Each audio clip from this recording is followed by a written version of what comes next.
our diner's coming up on 2 years, and we opened early in January of 2014 and had a lineup our first day. So we found that quickly, especially on the weekends, that pretty much everyone had to wait. So there was a lot of questions like, okay, well, where can I go while I'm waiting? So a lot of sending people to Starbucks, which we all felt a little bit not great about.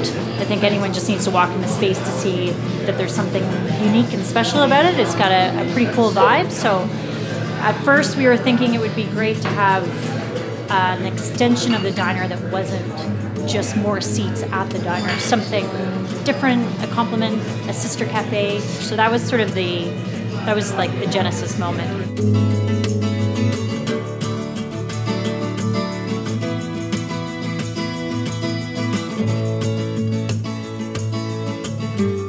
My name is Jessie Duffy, and I'm one of the owners of Arlington Five and Wilf and Ada's. I love the local relationships that working with your neighbors brings. I think compared to a place like Starbucks or, I mean, even Tim Hortons, McDonald's, everyone's serving coffee, but this is a whole different product because it comes with a whole different experience. One of the other owners of the diner is my partner, Dominic Paul, who's a fantastic chef who has worked in some of the best restaurants in the city, Fraser Cafe, Wellington Gastropub, Union. And so when we took over the diner, he basically took a classic diner menu and put his spin on it, which is making a lot in-house, making things from scratch, and using much better ingredients than you would typically expect. So we're kind of taking the same approach to Coffee House, is again using great local products. We're working with a lot of local farmers and local producers, and then putting that chef approach to it. So a lot more care is going into what we're making here. It's not about reinventing the wheel or anything. We're just trying to take some classic dishes like a ham and cheese sandwich, but do it with, you know, great locally baked bread, a really nice Berkshire ham, well-made cheese, nice mustard, nice salted butter, just little steps like that, just to make it, you know, a little bit of a step above what you would expect. I think, especially in Ottawa, I mean, Ottawa's all I really know, but people are sort of looking for that next level. It's not only about getting a good product and you know, for good value. It's also people are wanting a new experience. So going into, you know, say one of the chain coffee houses that came about in the 90s and hasn't really changed their vibe since. I think it's, you know, people are just ready for something different, and this place is kind of meant to be a little more true to what coffee houses started out being, and they were really meant to be more than just coffee. They were supposed to be real hubs in the community. I was a student for a very long time. I kind of am a reluctant university dropout, so this was almost a way for me to live vicariously through what master's students are doing their thesis on. So we really wanted it to be a space where students can come and feel like they can hang out and get some work done in a cool environment. And then another part of it is obviously things like we've got a big community board, we've got the library. We're also positioning our place as a bit of an event space. It's got a long history of being that. It was a punk rock venue in the 90s, so we're kind of hoping to bring that back. So just to be a real multifunctional space. So obviously great coffee and great food, but also a great hangout. We're kind of seeing it coming in from different streams. Obviously the diner is an easy one. A lot of word of mouth. We got a lot of people coming in because they saw us on Instagram, which is pretty cool. I'm 36, so Instagram is not totally my second language, so it's very cool to see how that's working. And yeah, we're kind of seeing a real organic evolution of customers coming in here, so it's very cool to watch. Yeah, sure. I mean, I think if we were on the main strip, then things would have been pretty wild out the gate, but at the same time, sometimes it's nice to be kind of off the beaten path, and you know, I like seeing the ownership that happens when people discover a space like this, and you know, it's not super well known. So I'd say like the people that are here today, a lot of them have been coming since we opened, and I feel like I know what that feeling's like, where it's like you've discovered something and you've discovered a place that you can kind of call your own, and I think we'll enjoy that for as long as it lasts before we're really on the map. And I think that's, I don't know, I like that idea that it's happening in that sort of slow evolution. This space has been here, we traced back to about the 1930s, where this building was a veterinary surgeon's office. And that's about where the trail stops gold. It was before that. It sounds like this wasn't even Arlington Street, but this building is definitely over 100 years old. So we're a real, drop in the bucket in the history of this place so far. So, but we'll see. Maybe we'll be like one of the great Viennese coffee houses that's around for 3,000 years or something. Here's hoping. Yeah.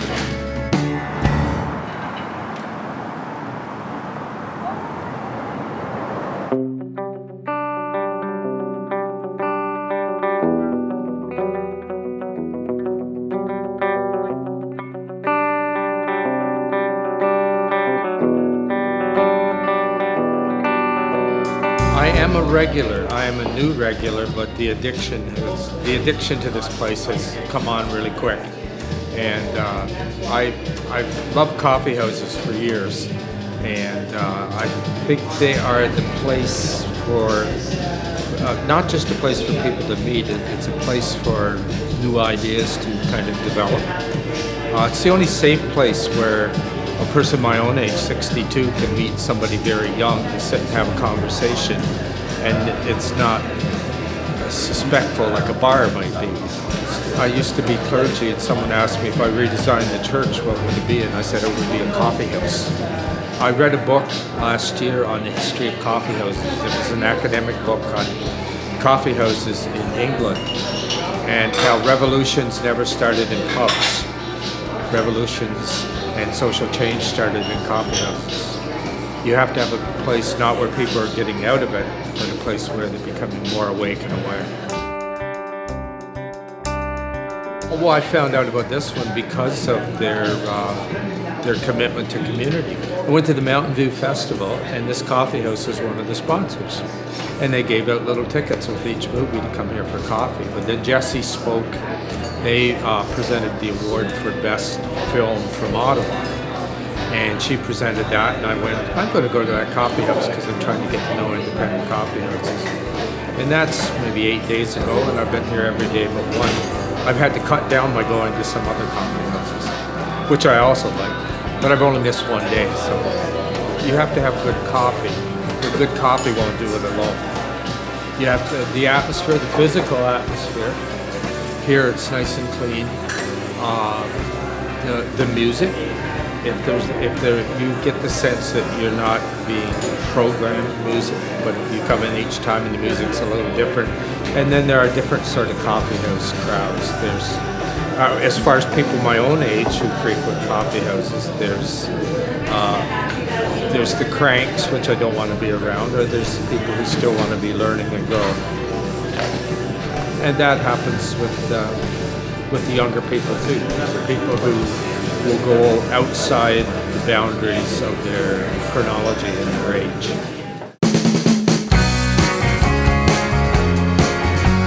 Well, I was actually eating at Wilf and Ada's. Jesse and Dom, they live in my neighborhood, so I kind of seen them around, whatever. And I came before it was open, and I didn't even know that they were working on it, and I was eating over there, and I asked Dom what he was doing, and he said, oh, I'm just working next door. He said, come over when you have a second and have a look.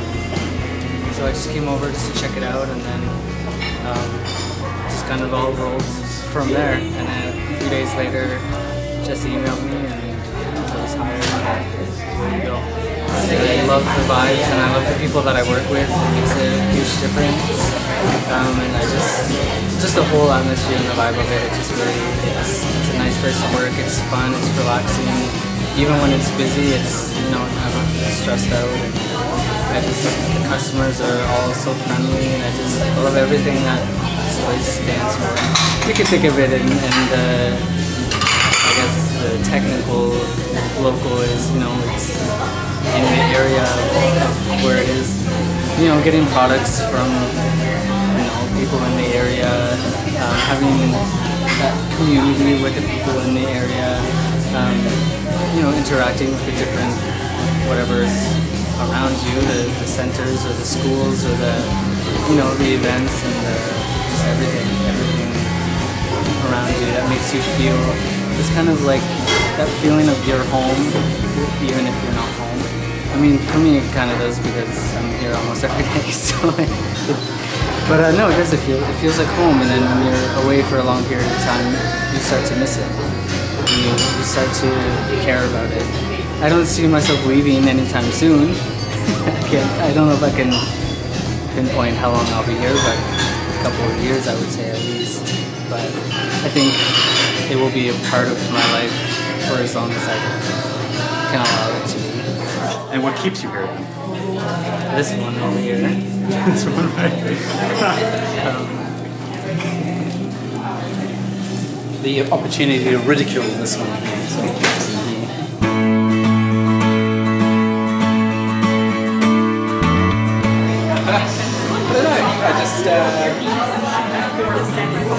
I like the idea of, I think my main motivation was to be productive and sort of get out and meet people. I've sort of been here for a year and hadn't really worked, been looking after the kids at home, so it was a good chance to get out and reconnect, I guess, with the world outside.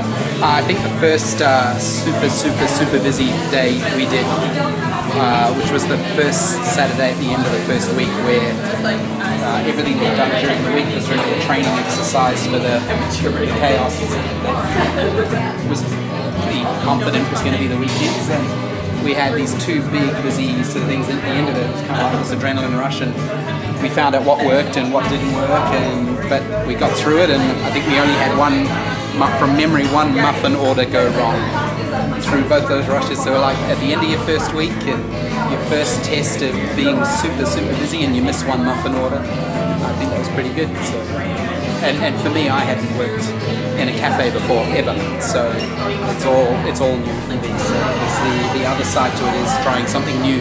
Yeah, it's been a great source of pride, and yeah, I think it's been it's been a really important step in terms of my own self-worth, actually. So, kind of means a lot to me, yeah. I've always done that in my work life. It's kind of one of the things about my career is it's not a very linear career path. My previous job to here, I was a CEO of a manufacturing company back in Australia, and I've always just done whatever makes sense wherever I am, and kind of bounce off it, and that doesn't fit the model of employment where people like a nice linear career. I'm a bag of literature shorts in terms of experience, you know. So I've always done that, and I just do whatever's in front of me and whatever turns up, and I'm not really too proud as to what it is. I just go and do it. I do snow removal here. That's part of that. I'm doing that because of the experience. You know, you're in Canada. Why wouldn't you do snow removal? You don't get to do that in Australia. I know how bad I am when I'm bored, and it's way worse than I am when I'm stressed. Put it that way. Yeah. A bored me is not a good person to be around, so it's better than, yeah. Sometimes I do go, gee, why don't I just get a stable career and do all that sort of stuff, but I know that sort of standing still would drive me mad and everyone around me, so it's not really going to work for me. I'm a New Zealander, but I moved here from Australia. A school, actually, for my daughter. My daughter's dyslexic, and Australia doesn't deal with dyslexia at all, and so we sold everything and moved over here because Ottawa's got a specialist school for dyslexic kids here. So all my career and everything was going there. We parked all that, and Donna, my wife, her career was allowed us to get a transfer.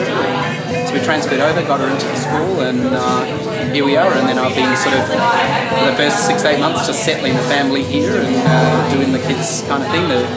I think what they call the manny, the stay-at-home dad, the manny. The school's worked out, that's the main reason. So yeah, I mean, Donna's work's worked out, the school's worked out. The only thing that hasn't worked out is my traditional career, but that'll come in time, I guess. And in the meantime, I just keep busy. So yeah, anything is probably the true, the accurate answer. Anything is next, and like I said, I've got ideas of what I'd like to do, but really I'm at the stage here where I have to do whatever is around and whatever I can, because really the main motivator here is supporting our life so that Eva can keep going to the schools. So that might mean dropping back what I want in favour of what she needs. So that's just the stage that we're at now.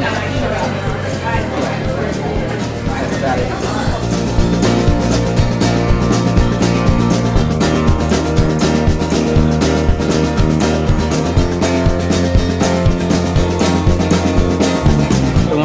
On my knuckles, I will say, don't really have a lot of significant meaning to me. They're kind of the first activity I did when I moved to Ottawa. I just kind of wanted to get something on my knuckles, so that's it. So that one's not as, I love it, but it's not as, I'm not really connected to it. I've got one on my wrist, a pencil. I used to do, and still do, I guess, a lot of writing. I write with pencil, so I just like the simplicity of it. There's a lot of beauty and simplicity. My sleeve here, it's kind of a jumble of things, mostly music related. Music is a major part of my life. I played the piano for most of my life. A few other instruments here and there. And so yeah, so that's pretty much that. I was reading this book on writing haiku as a spiritual practice and trying to get myself disciplined enough to actually sit down and write something. The other day at work, because I had another coffee house in town, I went to, it was very noisy and somebody misheard something I said to them about pumpkin latte. They said, someone told them that pumpkin pie could be made out of squash with no pumpkin, and I said, well, that's like pumpkin lattes with no pumpkin in them. She thought I said pumpkins lactating. So I got this whole idea of Linus and Charlie Brown, and the great pumpkin was actually the earth mother lactating. So yeah, that's how shouldn't say how my mind works, that's how my mind warps. There's one family in a place I went to where I always talk to the children, and one of the children, about 6, said to me, I have told my mother I have 3 grandfathers. I have my 2 regular grandfathers, and I have my coffee grandpa, and you are my coffee grandpa, which I felt very honored by. That's why I'm always the kind of person that's just, I talk to everyone. My expertise level is down here, and you know, the city is so great because it's got such a collaborative nature. So if you need help with someone, you just have to knock on their door or send them a Facebook message, and chances are they'll help you out. It's just trying to find your sea legs. You know, you always have an idea in your mind when you do these things, like we're going to create this, and it's going to look like this, and it's going to feel like this, but you never know until the doors are open and things are moving and people are coming in, and they're the ones that really decide what this place is all about. Like, I moved that fan 8 feet over so it doesn't blow the money that people put on the counter. Things like that. But those are, you know, it's always stuff like that. It's like, oh, in hindsight, that was a silly design. But those are little things that you just figure out how to deal with. So, I'll be honest with you, they happen like every other day. We have moments of doubt. Is this the right thing? Is this what we want to be doing? You know, like I said, I'm a reluctant student. I miss learning different things, but at the same time, I think the cool thing about what Arlington Five can be is that I think it has the possibility of being so many different things, and I want to see that through. So, I mean, I kind of liken it to children, even though I don't have them, but it sort of feels like that's my kid that's kind of gone off to college, and, you know, we get together on the weekends and things like that, but this is the new baby, and it just needs some, you know, a little more TLC, so I'm spending a bit more time here. Yeah, I'm very happy. I'm sleepy, but I'm happy.